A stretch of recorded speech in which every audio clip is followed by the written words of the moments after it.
Good evening, everyone. My name is Dolores Garcia. I'm a public affairs specialist with the Bureau of Land Management at the Arizona State Office. Thank you all today for coming to share and invest some of your time into the future of your public lands. I will start with a few rules of order. This is an informational session, and we expect that respect is going to be one of the primary ground rules here. Questions will be addressed at the end of the presentation, but feel free during the presentation to drop your question into the chat or into that Q&A box down at the bottom of your screen, and there will be part of the questions that we will answer at the end of the session, at the end of the presentation. Public input during this meeting will not be counted as official comment. We are going to show you how to comment officially, and we look forward to your comments and your feedback through those official channels. Official comments must be submitted in writing via email or to the field office by June 12th for the business plans you'll be seeing this evening.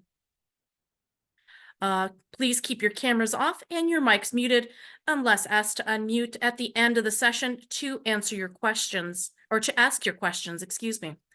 Also, to ask questions, in addition to using the Q&A box down at the bottom of the screen, you'll have the option to raise your hand to ask questions within that question and answer period.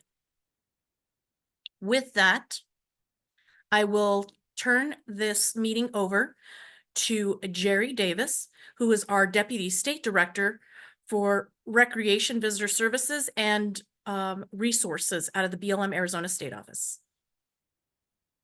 Good evening. Welcome to this information session on the Bureau of Land Management's 5 recreation fee proposals. Thank you for choosing to spend your time with us this evening to learn more about what the BLM is proposing, how and why we developed these proposals, and how you can provide vital input to the process. Public lands are special. More than ever, public lands are great places for us to experience the beauty of nature, connect with family and friends, improve our mental and physical health, and so much more. The past 5 years re-emphasized how important public lands are to us. And the BLM Arizona wants to ensure that public lands continue to offer visitors a great experience now and into the future. Thank you for your support of public lands. Now I will turn it over to our presenter for the evening, Miley Adler, Outdoor Recreation Planner and BLM Arizona's Branch Chief for Recreation, Cultural, and Planning. Thank you, Jerry.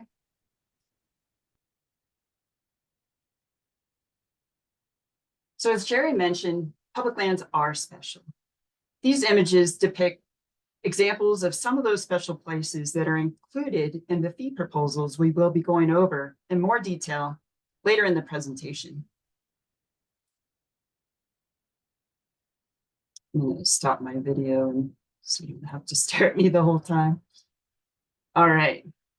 So to get started, I wanted to let you know that public lands provide an array of settings that support countless outdoor recreational experiences. Shown here are just some of those recreational opportunities available in Arizona.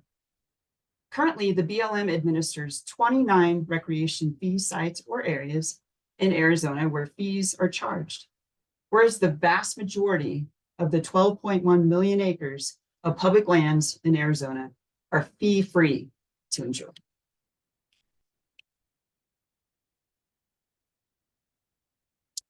The purpose of tonight's session is to invite you to provide the BLM with your comments on the 5 recreation fee proposals currently in the public comment period. First, we will provide you with a background and key information about what the BLM is proposing and why. Next, I'll show you where you can learn more about each specific fee proposal in the form of a draft business plan. And then lastly, I will show you how you can help the BLM by submitting your written comments on our fee proposals by June 12th.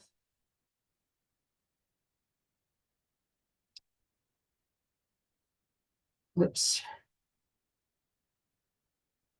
Make sure I didn't miss. There we go. Okay. The Federal Lands Recreation Enhancement Act of 2004 is the law that authorizes the BLM to collect recreation fees in accordance with certain criteria. One of the benefits of the recreation fee program is that the Federal Lands Recreation Enhancement Act allows the fees collected to be invested right back into the sites and areas where those fees are collected. Put another way, the fees paid by users of these sites and areas directly benefit those sites. The BLM can use recreation fees to repair, maintain, and enhance facilities, provide visitor information and visitor services, provide law enforcement, do habitat restoration where it's directly related to wildlife-dependent recreation, including hunting, fishing, wildlife observation, and photography. And we can use the fees to help cover the direct operating costs associated with the recreation fee program. So to reiterate, 100% of recreation fees collected at sites are reinvested directly back into the local recreation program to maintain and improve recreational opportunities. It's important to remember that the vast majority of the 12.1 million acres shown here in the yellow goldish color of BLM administered lands in Arizona are and will remain free to enjoy at any time. So why now? Visitation to public lands in Arizona has climbed from 4.9 million in fiscal year 2019 to 6.8 million in fiscal year 2023. That's an increase of nearly 2 million visitors in just 5 years. In addition to increasing visitation, our operating expenses have also increased. Yet our recreation budget per visitor has fallen over the last 10 years. In Arizona, some of these fee sites have not increased fees in over 2 decades. Lastly, the Federal Lands Recreation Enhancement Act specifically requires the BLM to consider comparable fees charged elsewhere and by other public agencies and nearby private sector operators, which we refer to here as the market analysis. So in Arizona, we conducted that market analysis, and it revealed that BLM fee rates are below other providers. Fees are only one part of BLM's comprehensive funding strategy to support recreation sites and services. Other parts of the strategy include appropriated funding, volunteer assistance, interagency cooperation, grants, and partnerships. The BLM bases decisions about whether to charge a fee on the criteria set forth in the Federal Lands Recreation Enhancement Act, which includes the market analysis I described earlier, as well as public participation. So we have drafted these fee proposals, and we are seeking your input. Stepping back for just a moment to the 30,000-foot level, many of you know that outdoor recreation is a huge economic driver in the West. More than 120 urban centers and thousands of rural towns are located within 25 miles of BLM lands. Their recreational resources provide critical economic support and quality of life benefits to local communities and businesses, attracting visitors from across the country and even abroad. Today, recreation on BLM lands annually contributes more than 11.4 billion with a B in economic output and supports about 76,000 jobs nationwide. In August 2023, the BLM established a new vision in the blueprint for 21st century outdoor recreation to proactively manage for exceptional and unique recreational experiences that invite all to share in the enjoyment and stewardship of their public lands. This effort in Arizona to modernize management of recreation sites and areas advances implementation of the blueprint by proactively responding to the demands and diversifying funding sources to enable BLM to continue to provide quality recreational experiences at these sites. Okay, so we've looked at why the BLM developed fee proposals. Now we're going to cover what BLM includes in their recreation fee proposals and where to find them. First off, the BLM documents recreation fee proposals in the form of a business plan. The business plan describes the basis to charge a fee in compliance with the Federal Lands Recreation Enhancement Act, or FLREA. It also describes the cost of administering fee sites and priorities for future expenses, among other things.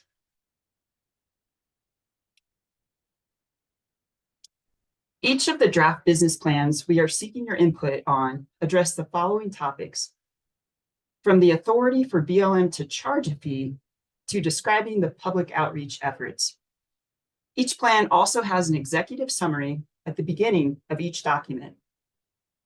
I'd like to point out that for all the existing fee sites that BLM Arizona currently administers, the operating expenses are far greater than the recreation fee revenue collected. You will see this identified in the operating costs and revenues sections of each plan. On this website, you will find each of the draft business plans for public comment.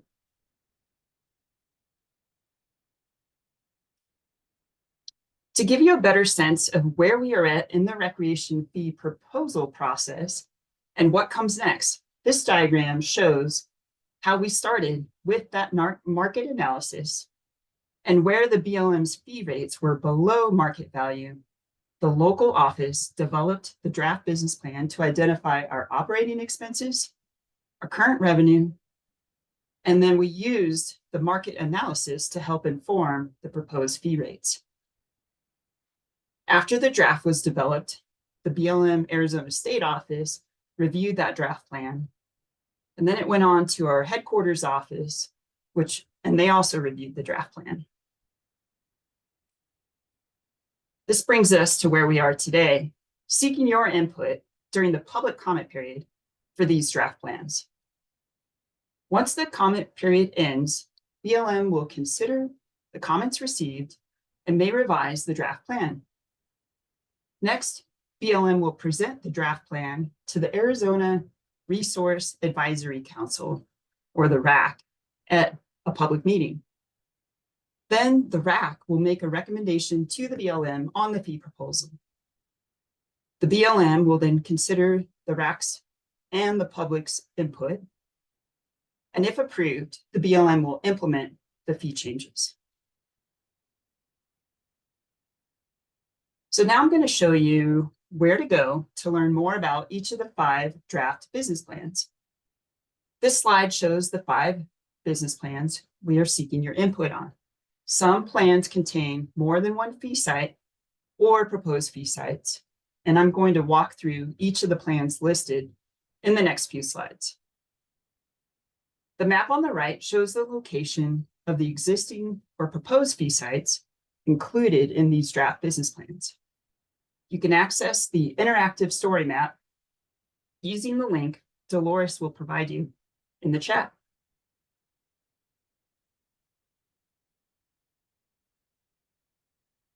So the first business plan is the BLM Arizona Strip Field Office Virgin River Canyon Recreation Area Business Plan.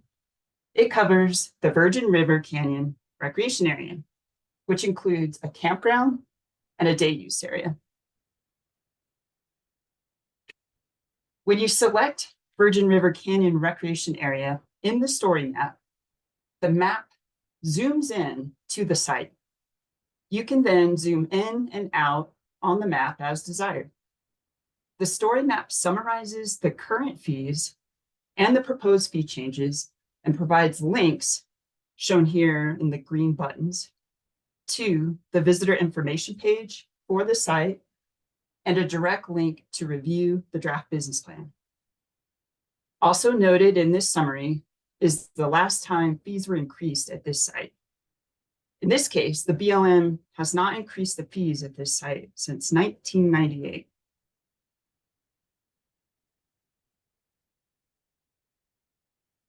The next plan is the BLM Kingman Field Office Amenity Fee Sites Business Plan, and it covers 3 campgrounds: Burrow Creek, Wild Cow Springs, and Windy Point.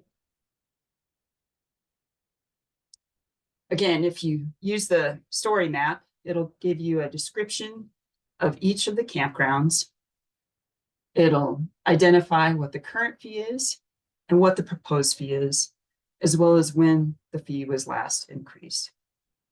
For the Kingman Field Office's campgrounds, fees have not changed in 15 years. So this is Burrow Creek. This is Wild Cow Springs Campground.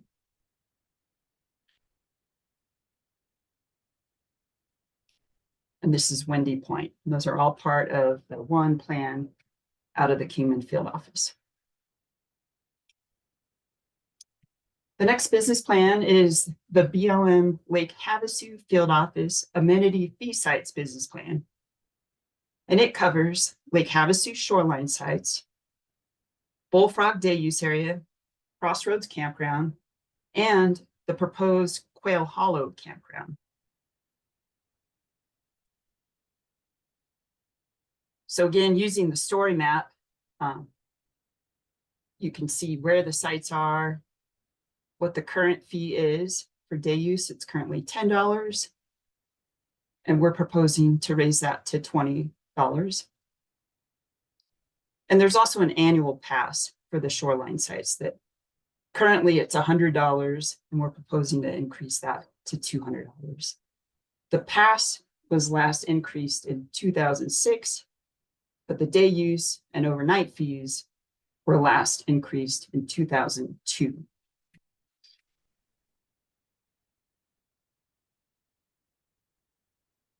There's Bullfrog.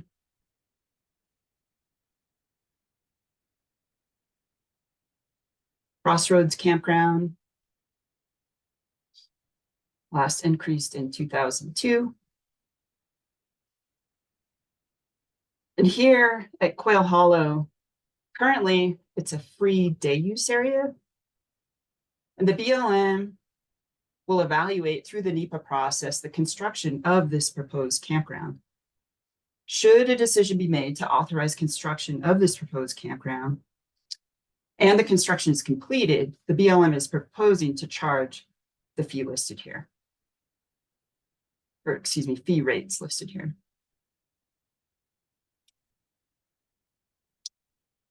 All right. The next business plan is the Paria Canyon, Coyote Buttes Special Management Area and White Pocket business plan. It covers Coyote Buttes North permit area, Coyote Buttes South permit area, and the Paria Canyon permit area. The BLM is proposing to charge a standard amenity fee at White Pocket, which would be a new fee site if proposed. And again, if you go to the story map, you'll get the summary of site description and the proposed fee changes.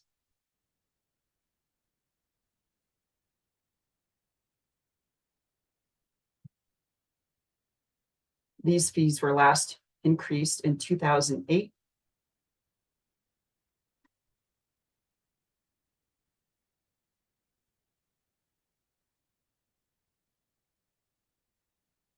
And currently, White Pocket is not a fee site, and we're proposing to charge a standard amenity fee there.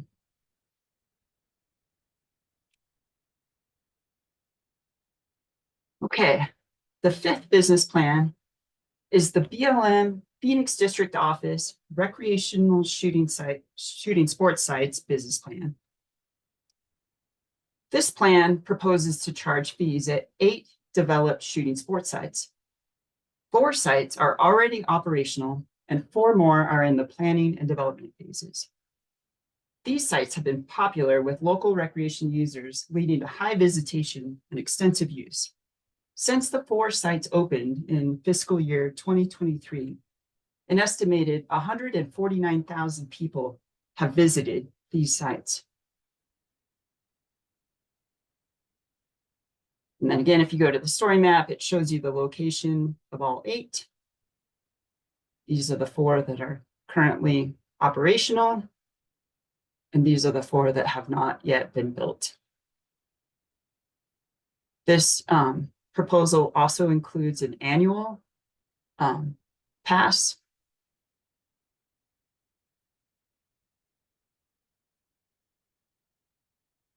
Okay, so we are thrilled that you've joined this information session, and we want to hear your input on the draft business plans we developed. So I'm going to go over how to submit your comments. Official comments will be accepted in the following ways: email, mail, or hand delivered to the office. Comments posted to our social media pages are not considered official comments. Comments must be in writing and submitted by June 12th.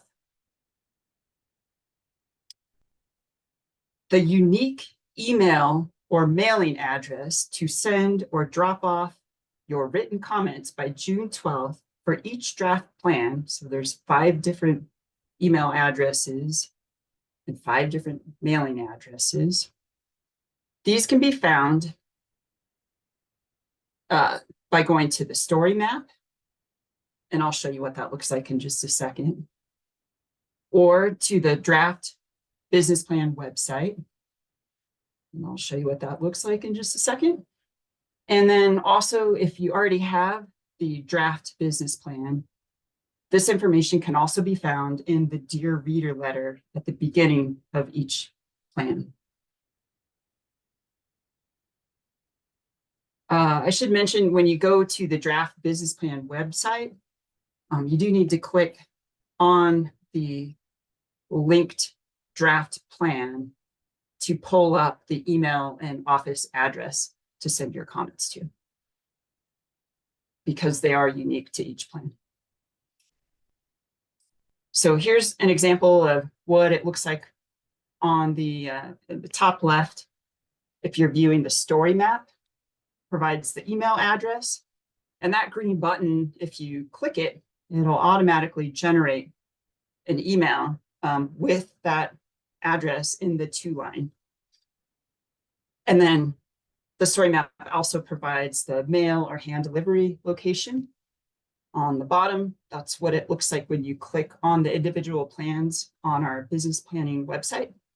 And then top right is what it looks like if you're reading the Dear Reader letter at the beginning of each of the business plans.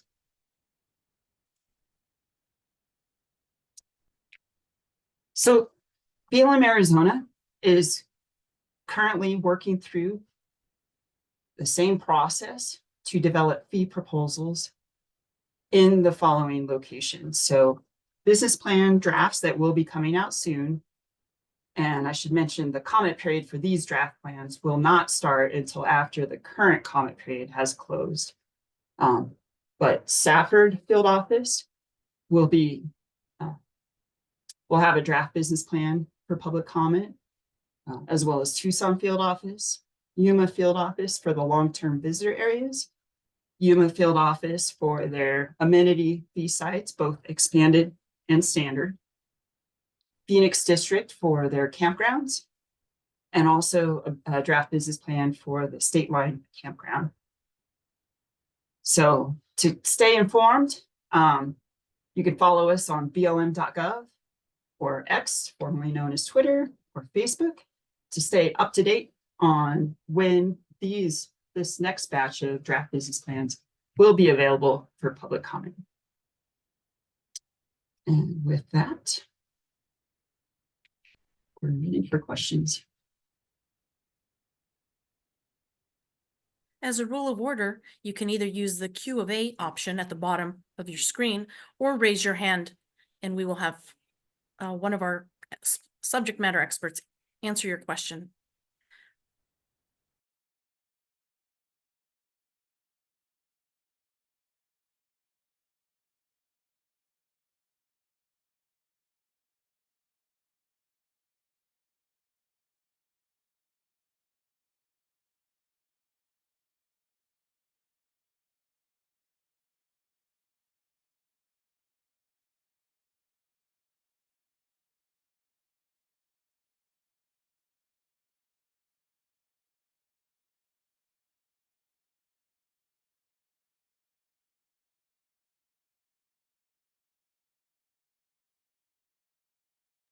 Throughout the session, links were posted in the chat. The links for the business plan as well as the story maps are available in the chat. I encourage you open them and have them available for your use.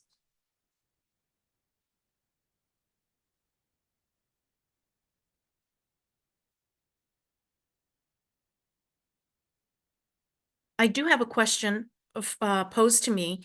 In order for comments to be considered, does the comment have to be in legal format? This poster has reported that he heard comments are not considered unless they are legally written. Miley, would you care to address that?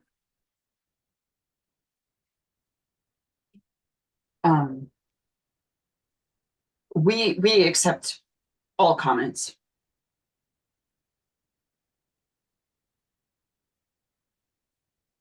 Thank you.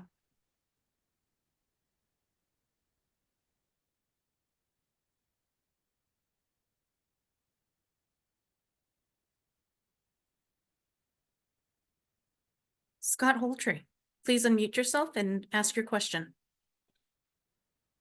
Yeah, I just had a quick question. I represent Mojave County. We have the plan within our jurisdiction. Question is whether or not we would need to provide, we couldn't provide comments as a whole. It would have to be in each individual plan.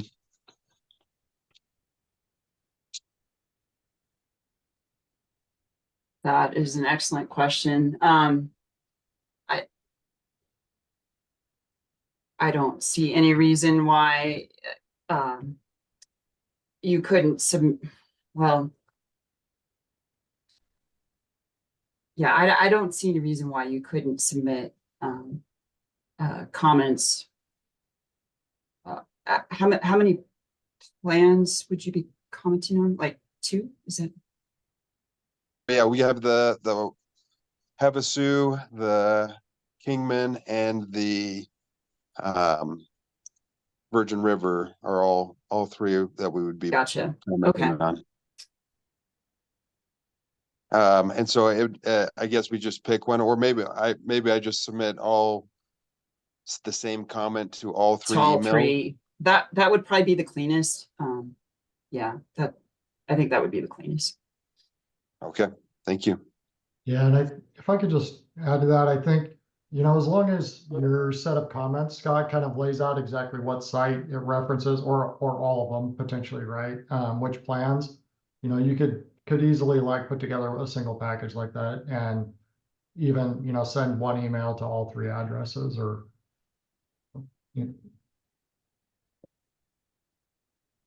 Okay, thank you. Thank you. Susanna Henry, please unmute yourself and ask your question. Good evening. Thanks for providing this information for everybody. I have a question specifically about the Coyote Buttes North. I know that the permits are very rare and hard to get there.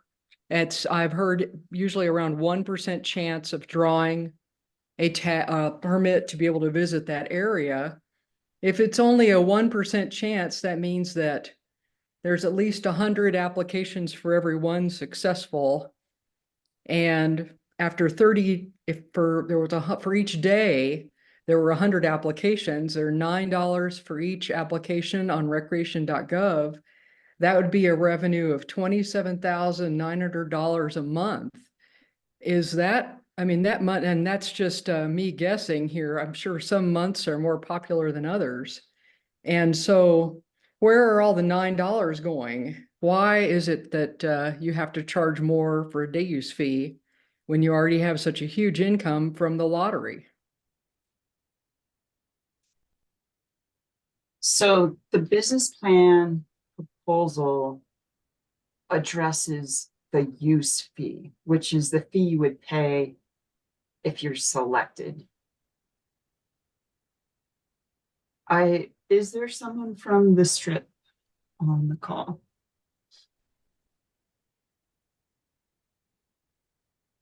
Yeah, I'm here, Miley. Can you hear me? Mm-hmm. This is Bob. So, I guess I kind of didn't quite understand the question. when it came to that. Could you repeat that, please? Sure, I'd be glad to repeat it. I'm familiar with the Coyote Buttes North and the lottery process for it. It's very difficult to obtain a day use permit for the Coyote Buttes North because it's so popular. If Correct. you apply, you have about a 1% chance of drawing. And that would be, so I'm just taking that on average, that'd be 100. If there were 100 applications on for any one day, and only one, just 1% are successful. If you had that situation, and each group that submits an application must pay $9, the $9 taken over a 30-day period would be $27,900. And I'm just doing a little rough guess here because I know there's probably more applications for the spring and fall than there is for the winter or the hot summer Correct. months. That's a lot of money that's going somewhere, and I'm surprised it's not helping support the infrastructure there, like the vault toilets and I think there's sometimes some visitor contact people present there, Correct. information signs and whatnot, maintenance of the first part of the trail. And so instead, I know you're just addressing those people that actually were successful in obtaining a permit, but where are the tens of thousands of dollars going from the lottery process itself? Doesn't BLM receive some of those funds? So there is so through rec.gov, there is a fee that they use to administer those those applications. So the majority of that money is going towards that. So we don't see that money coming back to as far as the application process. We don't see very much of that. It's a small percentage that actually comes back into the program. The rest is all for the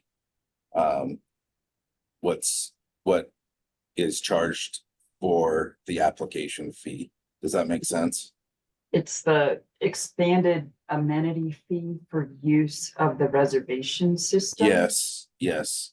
And that's the same way that Paria and Coyote Butte South as well. There's a extended fee that gets charged in order to go through that application process. So what we're proposing is it's higher for the actual individuals that get that, so that money can be used back into the area. Okay, I understand. Wow. Recreation.gov has a gold mine.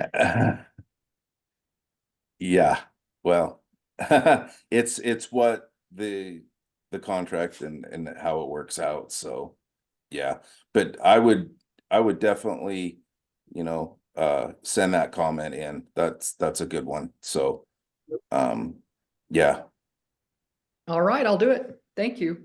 perfect.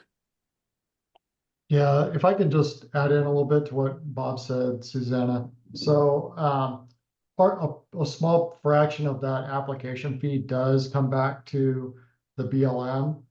And that is actually something so we've had the same thoughts that you've had, and as far as, where does that fee go? And really that's kind of related to the old type of lottery system that we had that's kind of carried into recreation.gov. And so that's actually based on a separate legal authority than the day use fees that the business plans are actually associated with. And so as kind of complementary to what we are looking at here with the day use fees, we are looking at those fees, the portion that BLM has control over, and evaluating whether that still makes sense or whether that could potentially be changed as far as reduced due to the new system. And that went more towards the maintenance and the operation of the lottery system. And same with the other sites that Bob had mentioned, Paria and Coyote Buttes South as well. And so really that's kind of not factored into the business plans because it really falls under a separate legal authority. And so just to kind of also address that, the other thing that I know we've had questions about in the recent past that is not addressed in the business plans is special recreation permits. And so there's a variety of places where SRPs or special recreation permits are required for, a variety of different activities. And those are also a separate legal authority, and so they are not included in the business plans.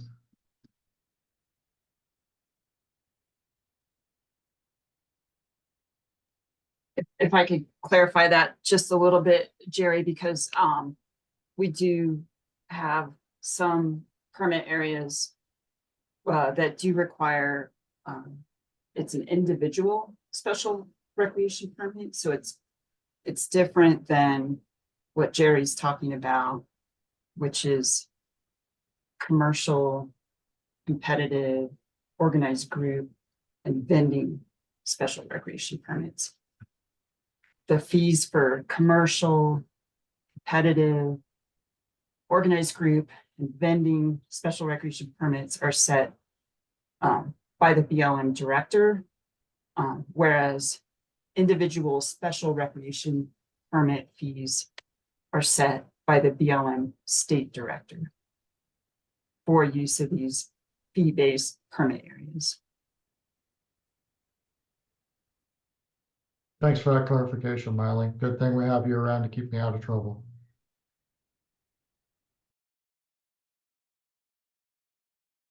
And with that, we'll go to our next question, our next person, Julie Engel. Please feel free to unmute. Hi, good evening, everyone. Julie Engel, I'm a RAC member. I was just curious. I completely understand the due diligence that's gone into this, and that the fact that so many of these areas have not had a price increase for, in some cases, decades. But I'm just concerned about the sticker shock, and I'm wondering if there is an implementation plan where it can be phased in over maybe a 3-year period or a 4 to 5 year period, where some of our families who this is their usual vacation don't have that big sticker shock the first time they go, and that they can gradually adjust to what the new fees are. And I was just wondering if that was ever taken into consideration, because when you go from $20 to $80, that's a jump. And so I was just curious if that was ever considered. Absolutely, Julie. So really that's more of comes on the implementation side. So if the plans are approved, what happens kind of after that is a notice gets posted in the Federal Register, and then there's actually a 6-month waiting period. And then after that point, the BLM is basically cleared to implement the fee changes that we've been approved for. And so in that implementation period is really where essentially the local office has discretion, based on what makes the most sense as far as the public that they're serving, as to how they implement those fees. So that definitely could be staggered over, multiple years. It could be a longer waiting period before they do the increase. It really could be structured in a variety of ways to try and make sure that this is as palatable and as least impactful as possible, while ultimately getting to this endpoint where the resources that are needed to maintain and operate the sites and provide for good visitor experiences ultimately begin getting collected. Excellent. Well, thank you for that. I appreciate it. Absolutely. And please definitely encourage you to submit a comment about that, because if you have thoughts or ideas on what implementation for the plan would look like in your areas, those are things that the local offices would definitely like to hear.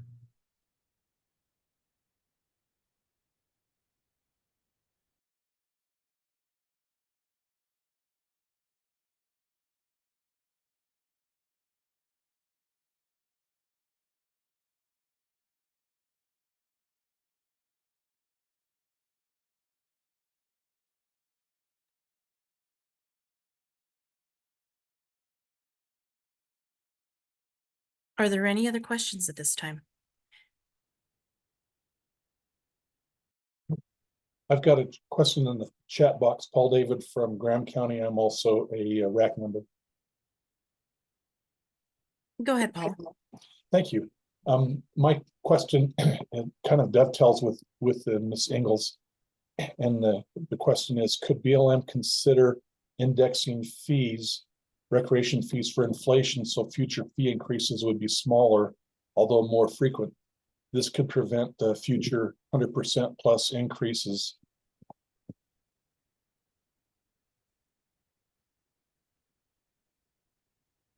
Thank you, Paul. I didn't get into that detail, but we have actually included that as part of all 5 business plans. Some are a bit nuanced. For example, I believe Kingman's plan.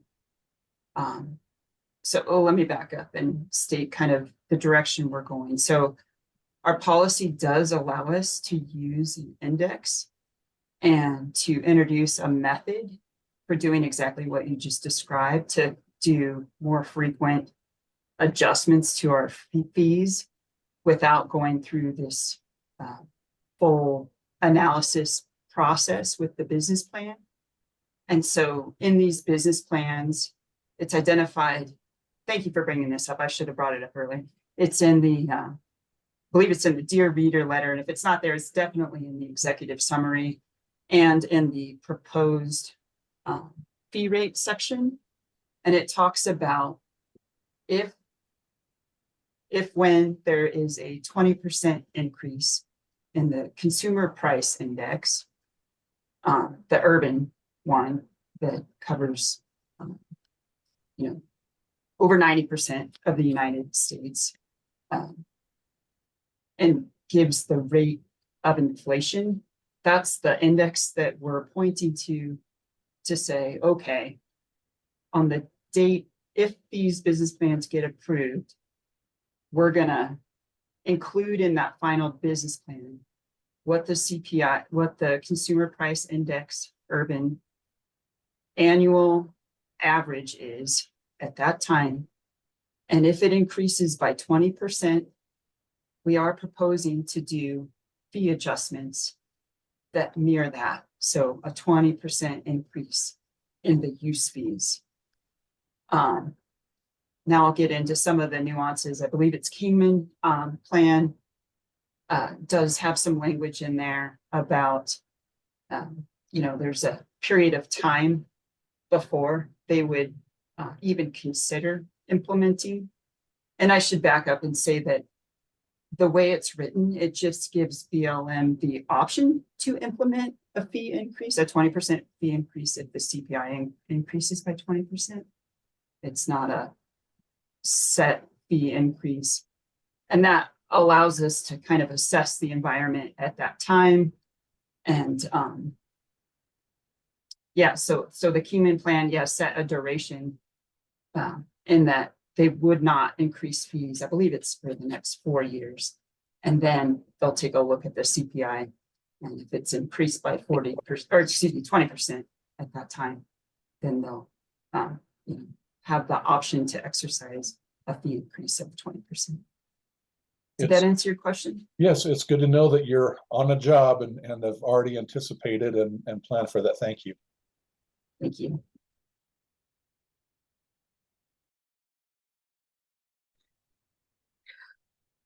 I'd like to ask a question. Go ahead, Steve. Hi, I did put it in the Q&A, but I think there's a lot to digest here with the different business plans. And we have less than 2 weeks left to do that. My experience has been there's generally more time available. I know the Forest Service used a lot of outreach and went over a period of months to raise rates in our local area. I'm in Sierra Vista. And I'm wondering, why can BLM consider slowing down the process, getting some articles in the newspapers like the Arizona Republic, and do a little bit more outreach? I just think this is going a bit too fast. Thank you.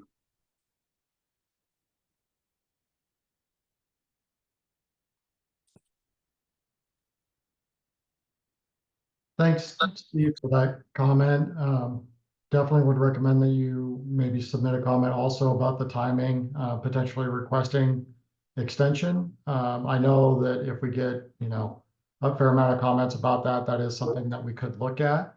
The other thing that, we're kind of looking at right now is that the comment period did open a little while ago, so it was provided for 30 days. We do have the ability to extend it if necessary. So that is another thing that we do have the ability to do if we hear that that's a common concern. Thank you. Amber? Thank you, sir.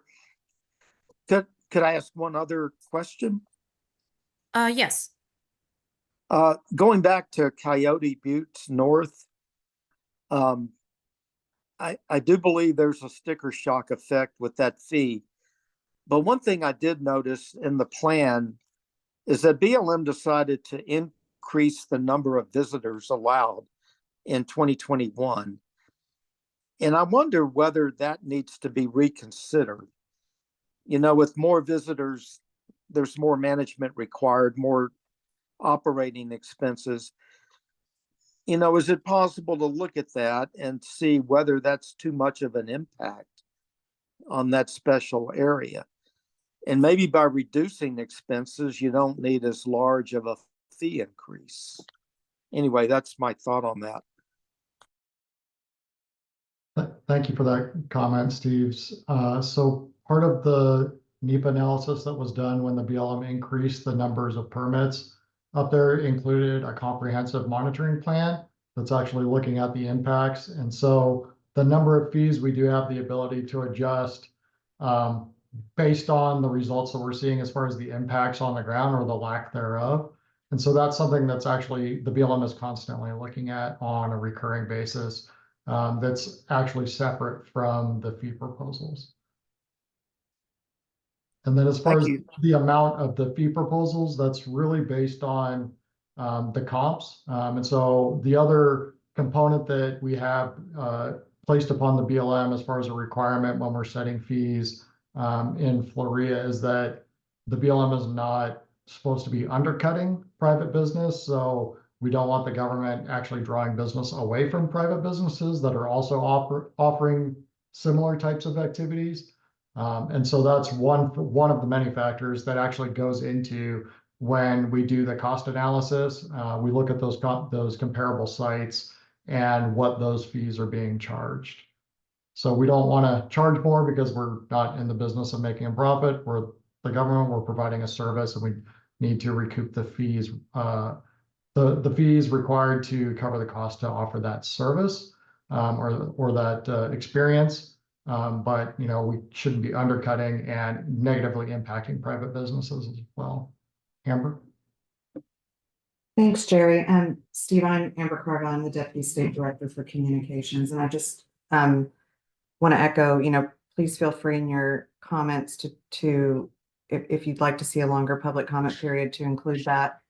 I just wanted to, provide a little more information about what we did for outreach on this. When we announced this a couple of weeks ago, we did an extensive rollout and outreach with calls and outreach to the congressional delegation, local governments, state government agencies, municipalities, interest groups, tribes, social media outlets. We have had some news articles run, but as you can imagine, we can send it to the Arizona Republic. We can't force them to run the story. So I just want to clarify that we have done quite a bit of outreach already. We're trying to get the word out, trying to get participation. So to the extent that any of you on here can, get other people engaged, we always appreciate that extra help. But we have been making a really concerted effort to try to get people involved. So thank you for that comment. Thank you. Understand. Thanks.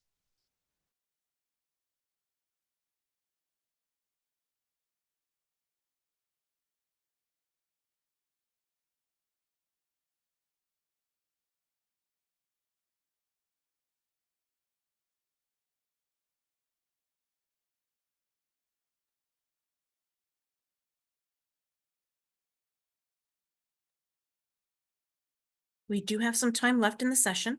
Again, the Q&A option at the bottom of the screen is open. Also, feel free to raise your hand and we will get to your question.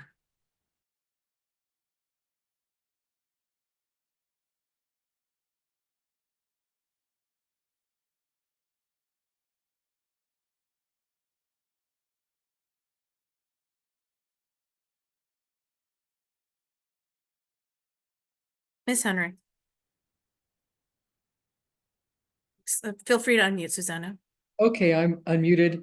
One more question. We mentioned special recreation permits. Does that include Aravaipa Canyon as an example? Yes, that is correct. That is an individual special recreation permit for the use of a special area, Arabipa. So that's under a different authority and is not part of any current or future business plan. That authority, so the state director for Arizona can set the fees for individual special recreation permits for areas such as Arabipa. And so that area, we are doing, like I said, we start with that market analysis. And then we look at what our operating expenses are and our revenue. And as I mentioned earlier, in no case are any of our fee sites operating solely on recreation fee dollars. So to come full circle, that is a fee proposal you will see as part of the Safford Field Office business plan, draft business plan. And we'd love to get your input on that. All right, thank you. Thank you.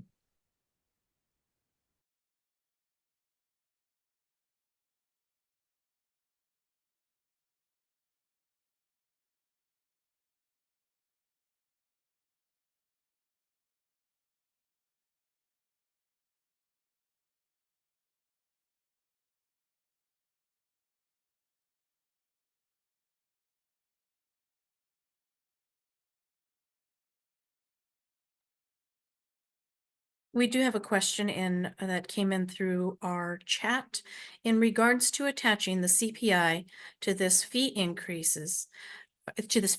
Does that mean future fee increases will be automatic and not subject to comment period?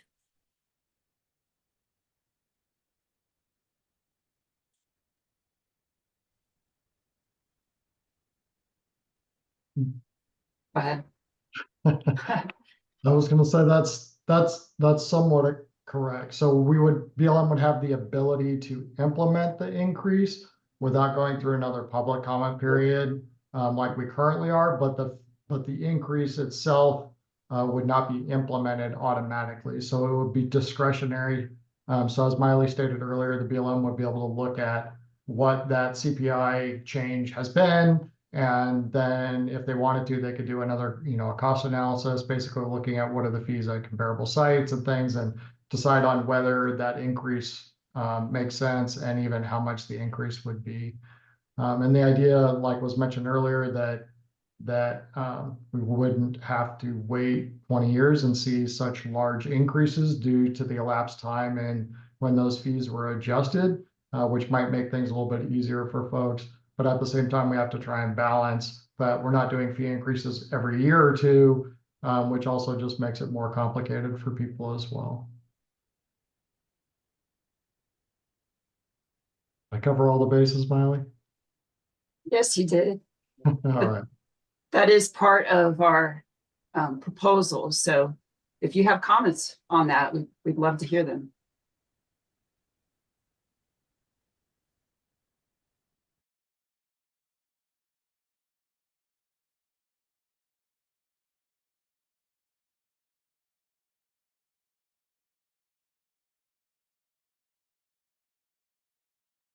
We do have about 5 minutes left in our session this evening.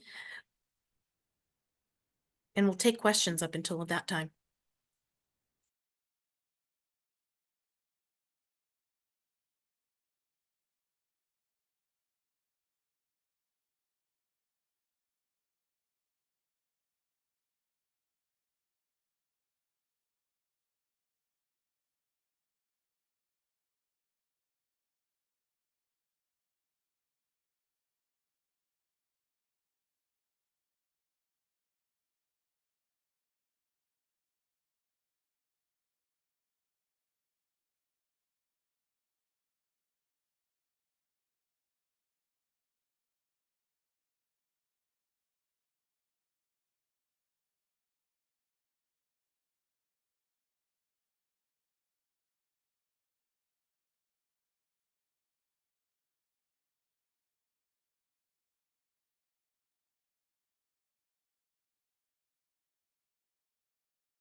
Just to reiterate, today's meeting chat does include links to the Recreation Blueprint for 21st Century, as well as the links to our business plan page within our blm.gov website and our business plan story map. Again, these are the places where you will accept public comment officially and will dictate just how to do that.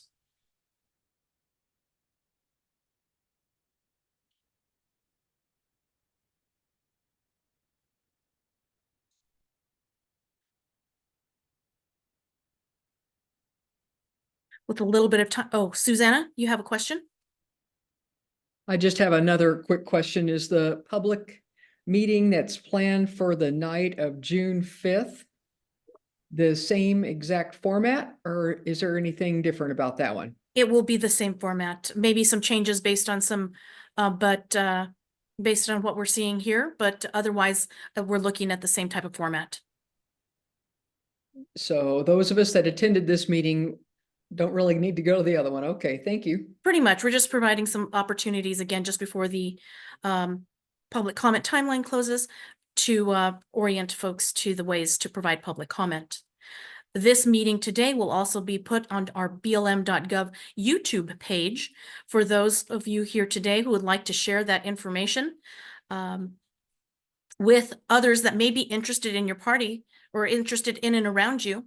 We would appreciate that, as well as encouraging folks to join in on that June 5th meeting if they would like more information, and or provide them the links to provide comment as well.